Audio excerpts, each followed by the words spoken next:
ഇതുകൂടി വെച്ചോ. ഞാൻ ടിപ്സ് വാങ്ങിക്കാറില്ല. എന്താ വാങ്ങാത്തത്? എനിക്കത് ശീലമില്ല. എന്നാൽ അത് ശീലിച്ചോ. 10,000 bucks. Take it. നാടല്ലല്ലോ ഇത്. നിങ്ങൾക്ക് ആവശ്യം വരും, എടുത്തു വെച്ചോളൂ. Dad, this travel agency guide is not taking my tips. ആരാടാ അവൻ? മോൾ ടിപ്പ് വന്നിട്ട് വാങ്ങാത്ത ആരാ? ഞാനാണ് സർ. നീയാണോ?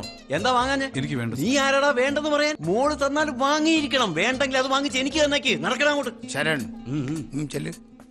ഓ, നീ ചെയ്യുന്ന ജോലിക്ക് ടിപ്പ് വാങ്ങില്ലെന്നോ? ഓ ജാടയാ. എന്താ നിന്റെ പേര്? ശരൺ. എന്താ? ശരൺ. ആ ക്യാഷ് എടുത്തിട്ട് പോ. പണം എല്ലാവർക്കും ആവശ്യമാണ്. പണം കൊടുക്കാം, എറിയരുത്. അങ്ങനെ എറിഞ്ഞ പണം എനിക്ക് വേണ്ട.